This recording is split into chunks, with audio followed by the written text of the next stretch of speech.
passed on Sunday evening and made a statement yesterday. But I think the biggest thing that I can say about Hank is that he was more than just a Spartan. He was a nationally recognized, nationally renowned college and pro football coach, and he impacted so many young people along the way. He continued to lead Green after his retirement, and I'll never forget the first day that I was in the office and I was hired. The very first day I was in the office, and Coach Willow was still had his office there as the defensive coordinator. At that point in time, he was still in his office cleaning it out, and came over and actually talked to me about retirement, actually. And but just the first in terms of the retirement system, actually. But great guy. 3 of his grandsons played for us. Obviously, I know Shane very well, and Chuck is on our staff. But you know, our condolences and our prayers and thoughts are with he and his family. So we'll move from there. About in regards to the Rutgers game, chance to get back on winning track. Thought defensively played very, very well. No third down conversions, tough to run against. 0 big plays, shutout, all the things that you need. On the offensive side of the ball, we got explosive plays. We're able to run the ball effectively. Stalled out a couple times on 4th and 1, but you know, got some things done on that end of the spectrum as well, and came away with a 27-0 win, and a step forward, I think, in terms of what we needed to do. This game's a program game, much like it was probably in 12 with the Minnesota game. I think the standard is, as I told our football team yesterday, I don't care where you're at in the scheme of things within your schedule. When you win your 6th game, you sort of meet the minimum in terms of accomplishment. You know, you're bowl eligible, you have a chance for a winning season, things of that nature. And so we'll build on that, we'll deal with that as we move forward. And the only thing that we can sort of change is the future. While we're disappointed in where we're at, we still have an opportunity to play ourselves forward, and that's what we'll do. And when you look at Maryland right now, they've gone through some challenges themselves, a lot of injuries, much like us. Probably later than earlier, their injuries have affected so many different things in their program as well. Outstanding running backs in McFarland, number 20, league number 5. McFarland really averages 7.76 per carry, yards after contact, number 1 in the Big Ten. They've struggled at quarterback, having to use 4 different ones this past week because of injuries, etc. Defensively, Brooks is the guy, number 25. He's an outstanding football player, and I think he's one of the top leaders, if not the leader, in tackles per game. Coach Loxley comes back to Maryland after being gone for a while. I think that has an outstanding resume, and we'll have his guys playing very, very well as they come over. I know as we get into this, you know, we go into Thanksgiving weekend, but you know, as always, I appreciate the Spartan support in terms of who's there and how we handle things. So I'll take some questions and go from there. Mark, you mentioned you called this a program game. I assume that's big for your seniors, obviously. What have you seen? I guess what did you see in the response from them after last week? Maybe a mood change watching film after your first win in 2 months, and what does it mean for those seniors to get that one more game? You know, I've said this many times. Our guys have stayed the course in terms of their attitude and their chemistry and their enthusiasm and energy. They truly have, and it's been impressive, very, very impressive. So we've gotten good senior leadership from our guys. Things don't always go the way that you plan them, but at the same time, they've responded accordingly. And I thought that this past weekend, I'm sure you guys interviewed them and everything, a little bit of a weight was lifted from their shoulders a little bit just getting the win. So it's been a difficult time progressing through those things, but some of it's, you know, the 4 games previous, or I guess 5 previous, a little bit the off weeks, having to deal with being off those 2 weeks, surrounding those things. So, but we stayed focused. We kept going, and I've been impressed with that, and look forward to that this week as well. Mark, I don't know if you had a chance to see it. Urban Meyer was talking about the program and the struggles lately, and he was very complimentary of you as his friendship and you as a coach. but said to him what he eyed was development of players in recruiting. Do you agree maybe that that's accurate? Well, I have a great deal of respect for Urban Meyer, but you know, when you're in the thick of it here, you know a little bit more about the program here. And I've always said that, you know, we've done a good job developing our players. I mean, Doc Westdenar was a two-star player coming out, had 0 scholarship offers, yet he becomes a first-round pick. Jack Conklin becomes a first-round pick. Trey Waynes was a two-star player, becomes a first-round pick. So we've had guys develop within the program, and we've been able to win games along the way. We've had some different players come in that were higher recruited guys, some 4-star guys and things of that nature, and they've been able to become good players as well. But the reality of the situation is that players come, and I don't care where you're at, they got to be developed, and they grow as people. We've had, if you look at our situation this year, and you know, right now where we're at, there's a lot of reasons, and I understand that, you know, but the ones that are out of our control are injuries. So consequently, we're playing young players, especially on the offensive line. You know, I would say on our offensive line, we probably had, what do we have, 11 different starters, which is not usually good. But there hasn't been stability at that position along the offensive line. So injuries, I would say some officiating decisions. I'm not going to call them wrong decisions, but they didn't go our way. I would say that our schedule, the way it was propped up, was difficult. And I would also say that we've had some drop balls and some issues in the deep part of the field with guys judging the ball. I mean, you can for sure find 2 more wins in that area. The youth of our football team is right now is on display, but I think we have good players, and I think they have a tremendous chance of developing into outstanding players, especially when you look across the board at certain positions. So, you know, I guess I agree with part of it, but we play our way into those situations, and I also believe that success breeds confidence.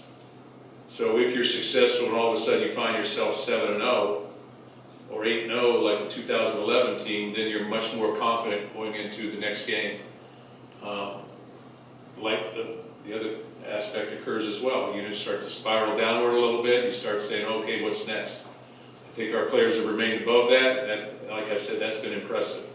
But we are where we're at. We still have a chance to have a winning season, and that's all that we can affect right now. And Maryland's up on the clock, and we're going to get ourselves ready to play against Maryland and figure everything else out after the fact. So I hope I answered the question, but I appreciate his remarks as well. About me.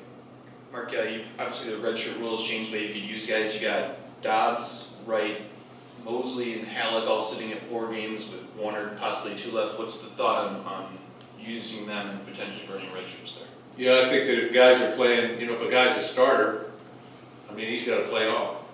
And with the respect to some of these guys, you just don't know what's going to happen. For me, my thought process is that you really don't redshirt until your 5th year. Much like Trey Waynes redshirted and then went out after his 3rd year. Jarrell Worthy redshirted and went out after his 3rd year of playing.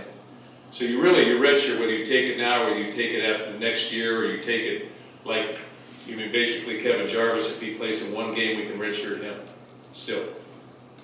So you really don't play, you figure out your 5th year until your 5th year comes. From my perspective, if you're playing 30 plays, if you're in the mix of playing, then you play on. But you have discussions with your players and see what they want to do. So we've had discussions with 2 of the 3 of those guys, and that's what they want to do. They want to play on. I also think it's, when you sit there and you say, hey, I played as a true freshman and I was not redshirted, that's like a gold star on your shirt. You know, that you didn't redshirt as a freshman, you were integral in terms of playing, and you consistently get more readiness and more coaching when you're playing. There is no experience like going out in front of 80,000 people or 75,000 people and playing in a game, even if it's for 1 game, even if it's for 5 or 10 plays. That's a tremendous asset to carry with you into the next season. So in the case of Dobbs, he's slated to start. In the case of Trey Mosley, he's played 30 plays a game here the last number of games. So he's an integral part of our offense as well, so I see them playing on. Brandon, right now, he's either a 2 or a 3, depending on how much he's playing, but again, a guy that we don't hesitate to put him in the game. Tate Halleck played just on special teams, we'll probably redshirt him. And then on it goes, because we have a couple other guys in those situations as we go forward, you know, going into the 13th game. So, good question, but we're trying to deal with them as individual decisions and let it play out. But you really can't forecast the future, what's going to happen, whether the guy gets injured. You look at Jalen Naylor, he's played in 2 games now, so he'll be a sophomore next year as well. So he didn't redshirt as a freshman, but had an injury as a sophomore, and it allowed for him to be redshirted.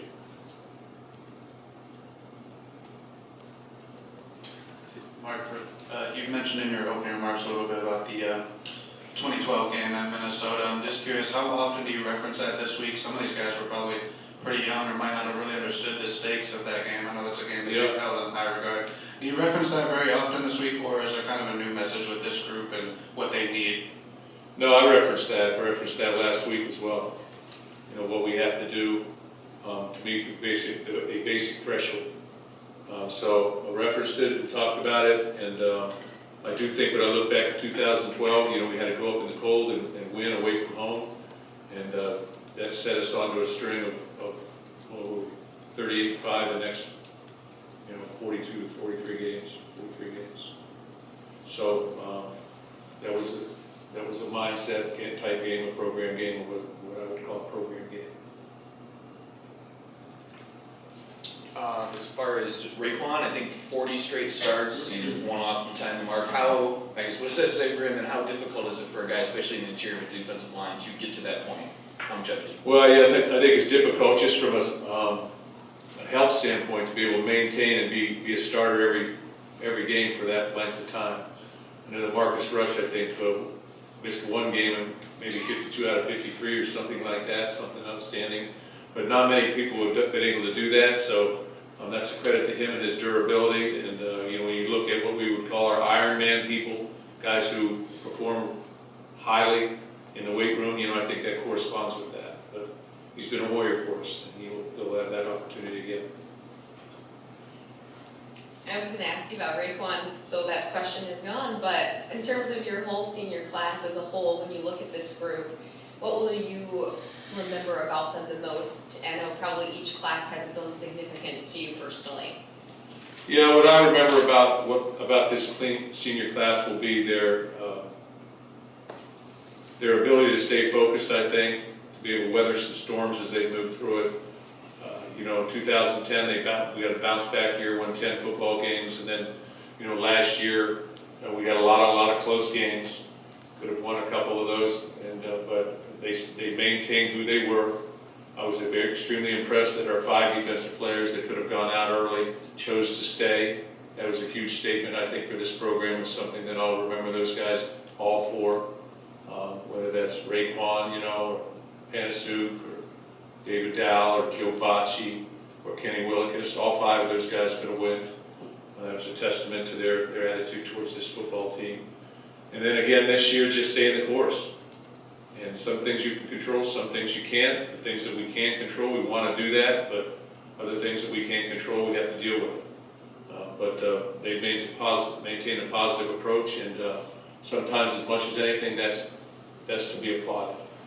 And I'll respect them forever for that reason. You know, we've got some individual guys in there like Ryan Lewerke that, you know, there's no other Spartan quarterback in the history of football here at Michigan State that's thrown for over 7,000 yards and run for over 1,000.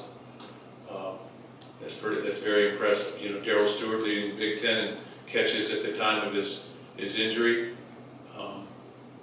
We're able to go to a bowl game, he'll be back. When you look at that, and you look at Raekwon starting 40 straight games, you look at some of the different things that have been accomplished in that area. Some guys with a lot of, you know, I think Mike Panasuk is very, very close to that as well. So you got some individual guys that have done some great things, and then, you know, you got some other things that we fell a little short. So, but I'll keep pushing forward. Mark, since Joe's been out, we've kind of had different looks at the linebacker position. Is this new thing with Tyreek in the middle and Noah at the same? Is that something that you expect going forward? Yeah, we sort of make that decision game time after practices on Tuesday and Wednesday of this week, and really it'll depend on what we need, who we need where. All three have sort of played in there, so that's a good problem to have, I think, so we can adjust with that. And all three have played around the other positions. So, but you know, when you lose Joe Bocci, I mean, it's like losing the quarterback of your defense. Certainly, and he's an outstanding player, and we've got to pick up the pieces in that regards. I do think Tyreek played well in there this past week. I'm just curious, what, I guess, attributes of those specific players is kind of... You know, they're all a little bit different. You know, I think Antoine's a little bit more quick twitch, a little less weight. Tyreek gives you a thumper a little bit. And Noah is a guy that's a younger player, but can really run and is athletic. So they're all a little bit different, just like all players are a little bit different. But they'll all be ready to play, and I've been impressed with the leadership of all three. All three. You mentioned that obviously success breeds confidence, so with Cody White and having the performance that he had last weekend, how do you hope that he builds off of that, and maybe how long have you been waiting for him to have a performance like he had on Saturday? Yeah, Cody's an outstanding player. You know, I was a little bit remiss in not talking about him based on the Rutgers game. You know, he had a tremendous performance. You know, I think 9 catches in the first half for 119 yards and 3 touchdowns. They really would have had a fourth, but the defender made a tremendous play on it. But he's always been a very, you know, last year had the injury bug, played with a cast on his hand, missed I think 4 or 5 games. This year he's been in the mix, you know, from early on. You know, he's been a starter for us, and I think with Daryl's departure, he's taken on that lead role as the guy, as the go-to guy, and he's responded. He's shown leadership, I think, within our football team, and he's taken a step forward in that process. And he's a solid guy, and he's made big plays for us. Really, since his freshman year, you can look back on him and say, Cody White made this player, he made that play. So he's been very consistent, I would say. Did you like his one-handed catch? Yeah, I like every catch. The one-handed was impressive. Mark, would we see Joe obviously listed among the guys that are going to be honored on Senior Day? Was there any thought to keeping him out of that, given the reason for his suspension and the fact that his career is over? No, I felt like I'm treating this just like an injury. You know, we went through the appeal process. On both sides of the fence in that process, I thought they did their due diligence. They took their time with it, and the decision went against us. But, you know, if you know Joe Bocci and you know how hard he's worked and the leadership that he's shown on this football team over the course of time, I have to be respectful and honor that. You know, I want him to be a part of that day. So he's been a great player for this program, and I hope he has a great career after. But you know, we obviously can't play him, but we went through the process with the appeal, and you know, just didn't win it. From signing day up through a guy's last game, you talk about them as football players, but Raekwon, aside from being a guy that will play in the NFL, is a Hall of Fame kid, person, a human. For fans that don't get to know him like we do, can you talk about Raekwon, the individual, the person? Yeah, you know, when I sat down and talked with him about whether he would be coming back or not, talk about different things, and putting his name in the NFL process and all this kind of stuff, he said, whoa, Coach, he goes, what if I don't want to leave? What if I want to stay here and get my degree? What if I want to be a part of this football team? Do we even have to do that? And I said, no, absolutely not. So that's how that conversation went. And Raekwon's always been a very big giver. He's always been a person that's looked for other people, towards other people, and gave himself to those people. He's been a strong leader on our football team. He's one of our captains. You know, he's been that guy. Very unselfish, made himself even a better player as he's been able to move through the process. And he'll have his degree, and he's just an outstanding person. He's been through some tough times in his life, and you know, has made it through. Like so many of our players, they've had some things happen to them that have been difficult to endure. But he is truly a champion person. he's a different kind of guy. You don't find those type of guys walking around too often. Very unselfish. You mentioned Jalen Naylor a little bit earlier. How much does, I guess, what did you see from him in the first game back, and then how much does his return affect maybe what you can do personnel-wise? I don't know if that had anything to do with it, but Cody playing in the slot a lot. Yeah, Jalen caught 5 passes this past week, and he played pretty much half the game. I think maybe 35 or 40 snaps. So it's his first game back, a little bit sore coming off of that, but I feel like he's back to full speed. He's a guy that can move around, obviously. He's played all the different positions. He's played at X, he's played at Z, he's played at the slot receiver. So we can move him around, and he's an outstanding football player, and we should benefit from him being back. Just gives us another guy, we're another guy up. So we'll get some other guys back as we go as well. We got time for a couple more. Mark, I had a couple things. You mentioned Joe. Now that his situation is settled, I was just curious if there's anything else you could offer, I guess, in terms of the circumstances. I mean, was it a mistake on his part that he didn't know what was going on, or a new rule where there was a miscommunication? No, I think those things are left set for the appeal process. I don't think I would want to get involved with that. And I also wanted to ask you about Dominique Long. He's been kind of a special teams ace for you guys this year.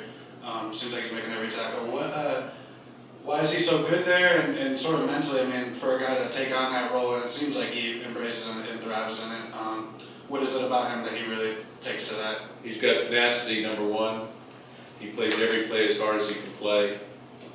He's not intimidated by the situation. He really plays behind Xavier at their safety position, and also he plays at corner. So he's a guy that can adapt to either one. He's played all 3 years, so he's an engineering student, very good student. A very explosive player. He's an 11-1 long jump guy and about a 38, 39 vertical jump guy. He's about 6'2", almost 200 pounds.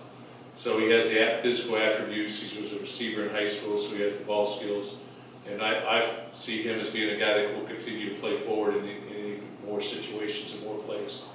So he's been a guy that from day one has stepped in and been an intricate part of the special teams, whether it's kickoff, punt, punt return, whatever it is. Does he change anything, I guess, you guys can do in that regard when you know you got a guy you can rely on, or is it just... Well, he's a dependable guy. You can bet on his intensity and those type of things. He's going to give you his greatest effort, not be intimidated by the situation. So I think his best is yet to come still. Adam Berghorst is a guy who came in as a baseball player, defensive end, but he's gotten on the field as a tight end, catching passes. Might not have been high on his resume, but seems like he's helping you there a little bit. Can you talk about his development this year? And down the road, is he a tight end, defensive end, and what he's given you so far? Yeah, we're going to see down the road what he is, but we moved him to tight end probably about four weeks ago or so. He's responded. He was a tight end in high school. He's got soft hands. He runs pretty good routes for a guy that size, but he's 6'6", 6'7", 262 pounds right now. Fluid athlete. He will play baseball. We'll see where the football thing takes him in terms of what position, but I see him as a guy on the side of the ball, and he's given us depth there, and he's played himself in a situation where he will play on Saturday. And we're not playing guys just for fun, so he gives you a big guy that can be on the line of scrimmage and control the line of scrimmage to some degree, even as a freshman. So I'm not sure where his future is, but I know he has a great future, a big-time future as a football player and probably as a baseball player too, but as a football player from our regard. And Mark, can I get one more? Cole Jewins is a guy that made a big impact early in his career, missed half of last season and all of this season. Can you talk about maybe what, I don't want to say what he could have been, but how that process has gone all this year and whether that door is closed this year or even next year? Yeah, I say the door is closed this year. He's worked extremely hard to try and come back from his, back injury, and but every time he's never really been able to get on the field yet in pads. And so, as a football player, you have to be able to, I think, cross that threshold before you can take the next step.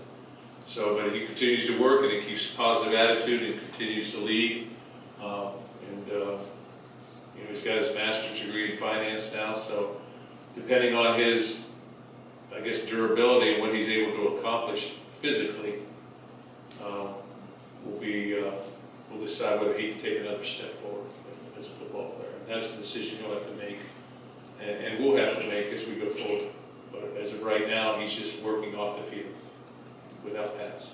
So is that a possibility for a 6th year? Is that kind of? I guess the possibility exists from a NCAA standpoint. I would say the possibility exists from that standpoint. But you have to I think you have to get yourself in.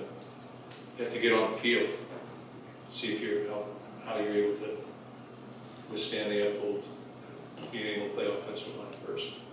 So he's still conditioning as a football player, even though the door's closed this He's year? conditioning it in terms as I would say from a physical therapy standpoint, limited running, limited movements, and those type of things. So we'll see how it all transforms. Very good. Thank you.